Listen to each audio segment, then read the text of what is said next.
Do you believe that technology can transform our spiritual essence? Erica Marlowe experienced this. During the 7 minutes she was clinically dead, she had a direct encounter with Jesus and received a revelation about a future that seems straight out of a movie, but is more real than we imagine. He warned of a global deception being prepared that could impact us all.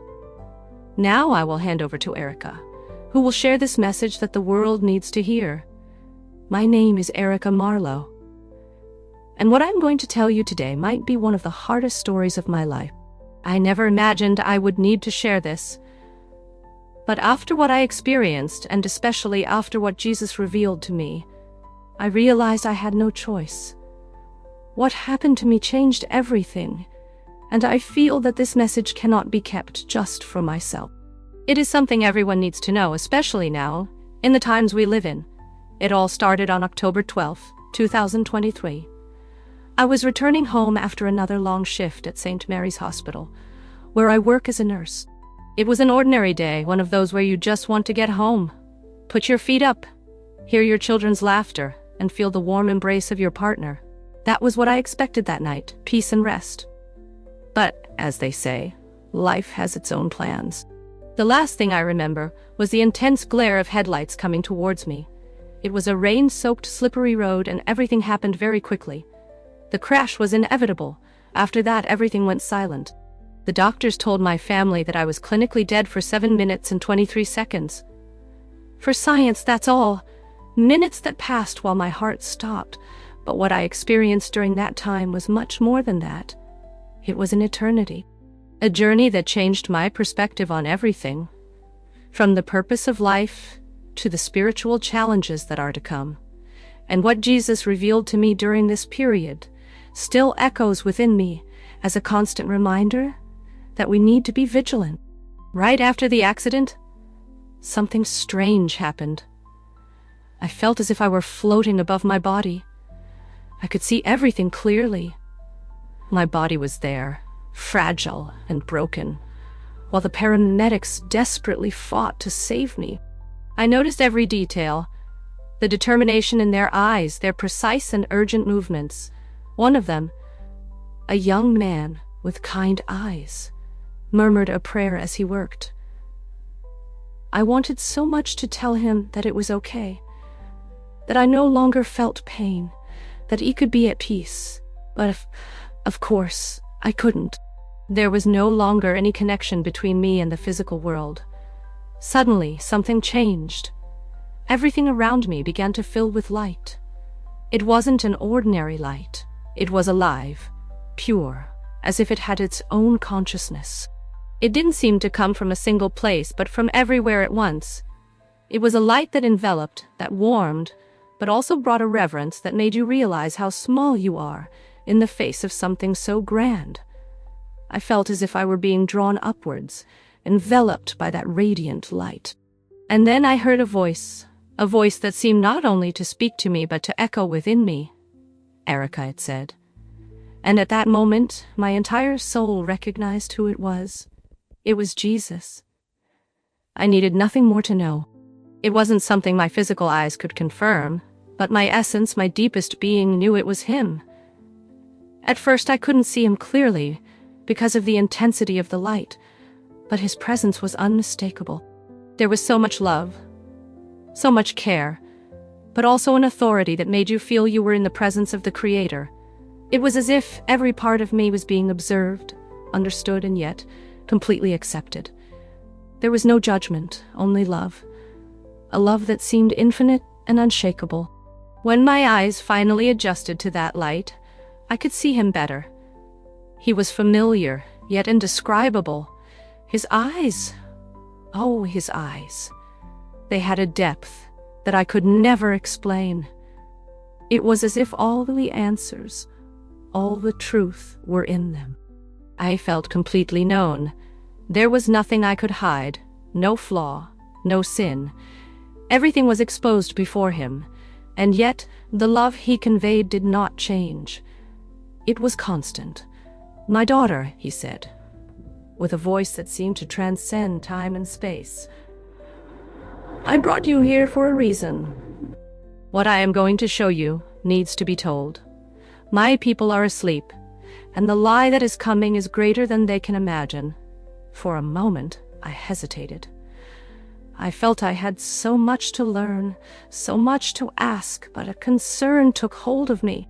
How could I, such an ordinary person, carry such an important message? Lord, I managed to say, though not with physical words. I am just a nurse. Who will listen to me? He smiled, and that smile, full of tenderness and certainty, marked me forever. I have always used the humble, he said. And at that moment I understood. It didn't matter who I was. It didn't matter my profession, my level of knowledge, or how many mistakes I had made.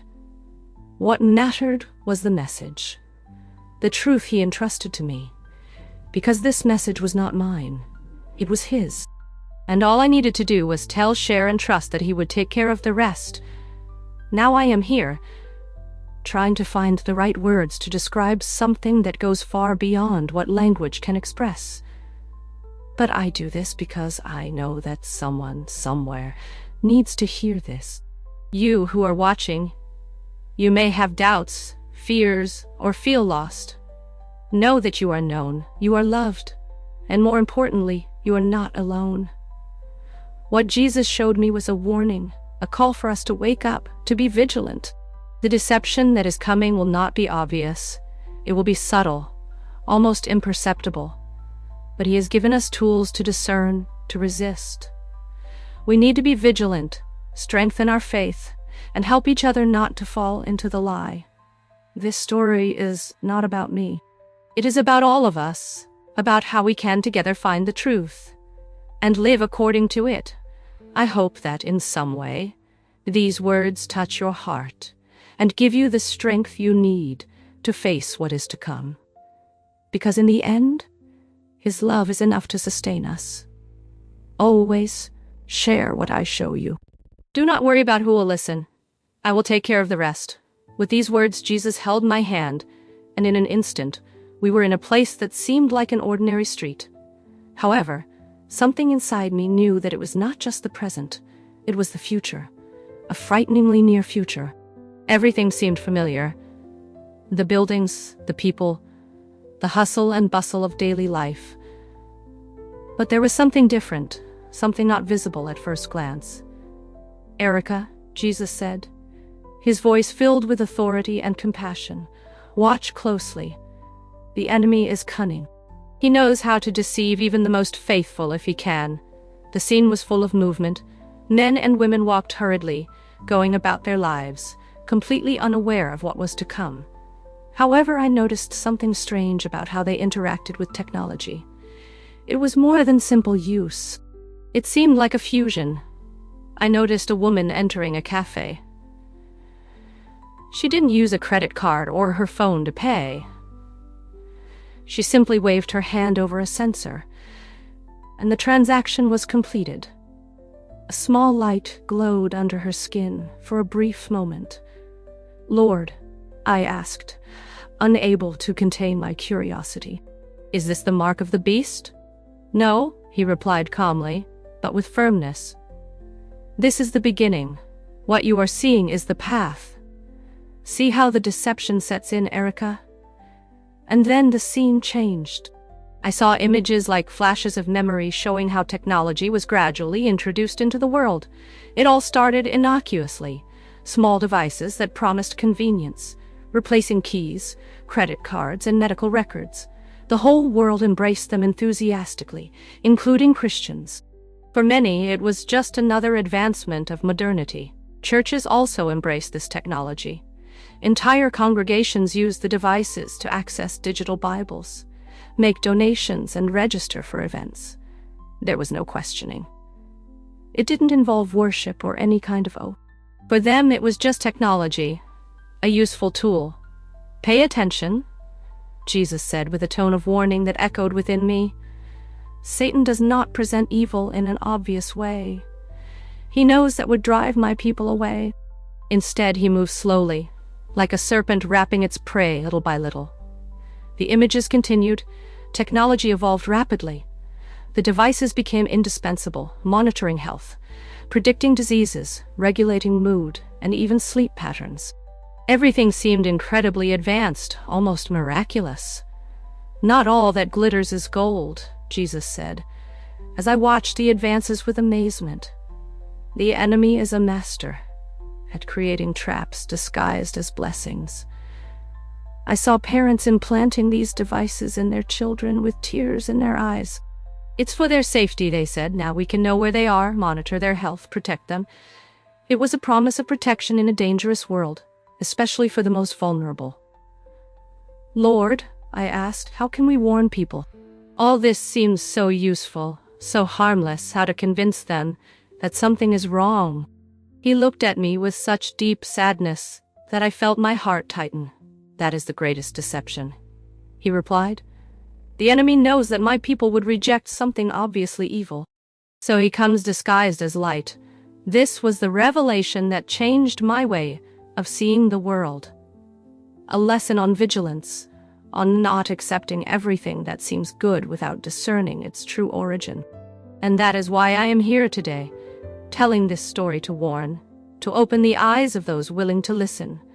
Because in the end, not all that glitters is gold. And it is necessary to be alert before it is too late, like an angel of light promising solutions to problems, offering an easier and more comfortable life. That is how the enemy works. As I watched, I noticed how technology had infiltrated people's lives, changing them in ways that at first glance seemed insignificant. Those who had the implants depended on them for everything, not just for practical things like payments or security, but for something much deeper. Their emotions, their decisions, and even their thoughts were being shaped by these devices. It was as if they were no longer entirely free. Jesus pointed to a scene that at first seemed normal. A family was gathered for dinner. Parents and children sitting at the table, something so common and comforting. But there was something wrong, very wrong. Their conversations lacked the spontaneity of a family gathering. They were cold, as if following a script. Their emotions seemed controlled. "The devices are influencing even the most intimate," Jesus said. "They shape thoughts, regulate feelings, and create dependency. Free will is being slowly taken away." I couldn't hold back the tears. "They don't realize, Lord. They don't see what is happening to them." "No, my daughter. They only see the benefits. Better health, more stability, fewer worries. They don't understand that they are trading something precious. The freedom to choose, to love. For a fleeting comfort." The vision changed. Suddenly, I saw scenes from places around the world. In each culture, this technology was introduced differently, but the goal was always the same: to create control. In some countries, the implants were promoted as medical advancements. In others, they were linked to financial incentives. And in some societies, social pressure was the main driver. Those who did not adhere were seen as outdated, as someone who did not keep up with progress. I saw how those who questioned this technology were ridiculed. They were called conspiracy theorists, backward, or simply people who were afraid of change. Even in churches, those who raised concerns were silenced. They said they didn't trust God, that they lacked faith. "My people are perishing for lack of knowledge," Jesus said, his voice full of sadness. "They have forgotten my warnings, and forgotten to be as wise as serpents and as innocent as doves. They have accepted the wisdom of the world, and neglected that which comes from above." The scene changed again. I saw how children were being shaped by this technology. Their thoughts, their emotions, even their spirituality were being affected. They grew up without questioning, accepting the implants as part of who they were. Schools taught that these devices were natural, essential for their future. They were encouraged to trust the devices more than their own instincts, more than the advice of their parents, more even than the word of God. "Lord," I said with a trembling voice, "this is devastating. How do people not see?" "Because, my daughter, they look only with physical eyes. They do not seek with spiritual eyes. They only see the superficial benefits without realizing the price they are paying." This vision still echoes within me. This vision still echoes within me. I cannot forget the empty looks, the controlled smiles, the loss of freedom that is so essential to the human soul. I share this because I know there is a choice, there always is. But we need to be vigilant, seek discernment, and remember that not everything that seems good comes from above, that we may see beyond the shine, beyond the promise of ease, and find true freedom in God. They see the advantages they have before their eyes, but they do not see the spiritual price they pay for it. The temporal benefit is evident, but the eternal consequences remain hidden. As Jesus spoke, the scene around us changed drastically. What was once a relatively calm world became chaos. Banks were closing, power grids failing, supply chains collapsing. Everywhere, there were faces marked by fear, desperate families, crowds seeking answers to problems that seemed insurmountable. "Now see," Jesus said, his voice filled with seriousness. "This is how the mark will be introduced." I saw world leaders appearing on giant screens, on televisions, on cell phones. They presented a solution to the crisis, saying that the current technology, which was already indispensable for most people, needed to be updated. They claimed that this update was necessary to ensure security and stability in the future. Pay attention to how they present this, Jesus warned. The media promoted the update as something inevitable and positive. It was portrayed as just the next version of what already existed, a natural step in technological progress. Religious leaders also appeared, reassuring their faithful, saying there was nothing to worry about. After all, it was just technology, and did not require worship or submission to any specific figure. Now Jesus said, with a solemn voice, "I will show what they cannot see." In an instant, my gaze changed. I could see the spiritual realm overlaying the physical. What I saw filled me with sadness and horror. When people received this new update, a subtle darkness infiltrated their spirits. At first, it was almost unnoticeable. They continued praying, attending their churches, reading their Bibles. But something essential had changed. The mark, Jesus explained. It will not be introduced with violence, at least not at first. It will be accepted voluntarily, even with enthusiasm. The enemy has learned that persecution only strengthens my people. Therefore, he chooses deception, presenting the mark as a logical, beneficial step. As time passed in the vision, I saw changes happening subtly, almost imperceptibly. People's prayers became empty, repetitive, as if they were just words spoken mechanically. Their worship practices lost the warmth and genuine connection with God, but most alarmingly, their ability to discern spiritual truth was disappearing. "Lord," I asked with a trembling voice, "why can't they see what is happening?" "Because everything happens gradually," he replied with deep sadness. "Like a frog in water that is slowly heated. They do not realize they are being drawn away from my spirit until it is too late." The vision expanded, showing different sectors of society being transformed by this technology. In health, it promised perfect monitoring and automatic treatments. In finance, it offered absolute security and universal access to resources. In relationships, it claimed to facilitate deeper and more harmonious communication. What touched me most was observing families. Parents, believing they were doing the best for their children, explained to them how this update would ensure their safety, their academic success, and their future in the new world system. They did not see what they were giving up in return. "Watch closely," Jesus instructed. "Notice how they will use fear to pressure those who hesitate." I saw news about children being barred from attending schools, families losing jobs, people unable to buy food or medicine without the new system. Fear and social pressure caused many, even reluctantly, to give in. This vision was not just a warning.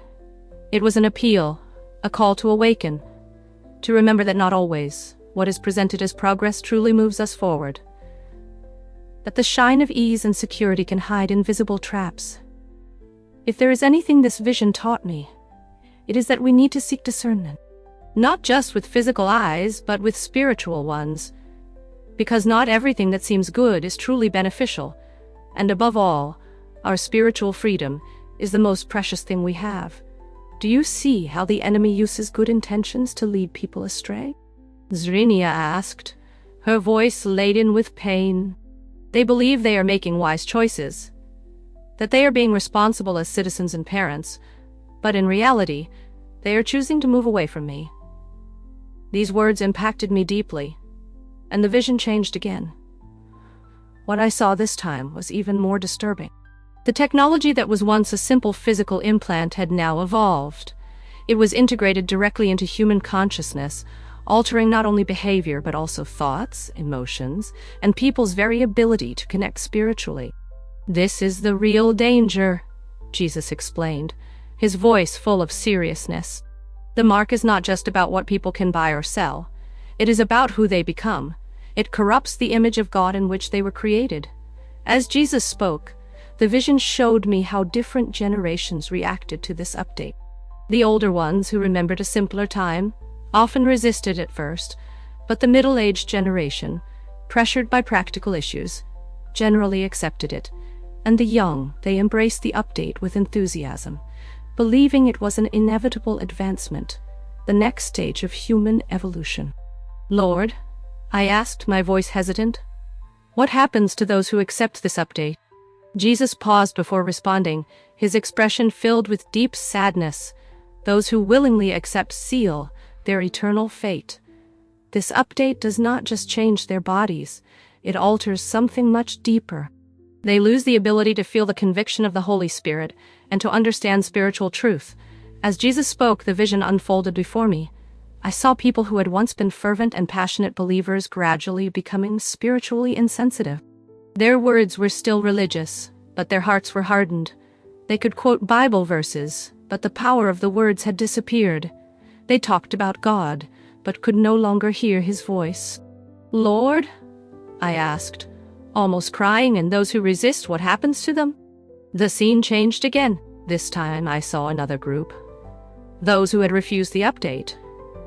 They faced immense challenges. They could not buy food in common markets. Their children did not have access to public schools. Many lost their jobs. But even so, spiritually they shone like beacons in the growing darkness. These are my faithful, Jesus said, his gaze full of love and pride. They can see what others cannot because they have kept their spiritual eyes open, studied my word, and learned to discern truth from lies. I watched them as they formed communities. They supported each other, shared resources, helped those in need. They were not violent, nor driven by fear. They were peaceful, but firm in their conviction. Lord, I asked again, how can people recognize this when it starts? What should they watch for? First, he replied, pay attention to technology that promises to make you better than how I created you. The enemy will offer enhancements for the mind and body, but these enhancements will come at a deep spiritual cost. Second, notice when convenience starts to become mandatory. What will initially be presented as optional will gradually become essential for daily life. Third, pay attention. Observe how the enemy works. He targets the youngest, knowing they will accept without questioning what their parents might hesitate. He seeks to shape an entire generation before it even has a chance to discern the truth. Jesus' words resonated intensely as the vision continued. He showed me how this technology not only promised convenience, but also began to change the essence of people's relationship with him. Anything that makes prayer more distant, that diminishes spiritual sensitivity, or that weakens the conviction of sin needs to be seen as a warning, he said firmly. But amidst the growing darkness, something beautiful happened. I saw a light break through. In the midst of everything, those who refused the mark were being cared for and protected in ways that could only be described as supernatural. My people will not be abandoned, Jesus assured. Just as I cared for Elijah in the desert and the Israelites in the wilderness, I will care for those who remain faithful to me. I saw angels surrounding the homes of these believers. I saw miracles happening, food multiplying, needs being met in inexplicable ways. But above all, I saw how these hardships drew them even closer to Jesus. Their relationships with him were stronger than ever. "Lord," I asked, "what should people do to be prepared?" Jesus looked at me and his words were clear and direct. "Tell them to strengthen their relationship with me now, not later. They need to know my voice so well that they can distinguish any deception. Tell them to study my word diligently. All the answers are there, but without knowing the truth, they will not be able to recognize the lie. Tell them to build strong relationships with other believers. In the times to come, they will need each other. Teach the children to love me more than they love the conveniences of the world, and above all, tell them not to be afraid. I have overcome the world, and those who remain faithful to me will share in that victory." Suddenly, I felt a force pulling me. "It's time for you to return," Jesus said. "But Lord," I protested, "there is so much more I want to know." He smiled, full of love. "What you have seen is enough. Share it faithfully. Those who have ears to hear will hear." In the next instant, I was back in my body, hospital equipment around me. Worried faces, but inside me there was a burning fire, an urgency to share everything I saw. This happened 6 months ago. Since then, I have been watching closely the technological advances around me. Every time I see news about implants or biotechnological integration, I remember what Jesus showed me. Some ask if I am against all technology. Some ask if I am against all technology. I am not. I still use my phone, my computer, but I am extremely cautious with anything that interferes directly with the human body or mind. Jesus made it clear that there is a line.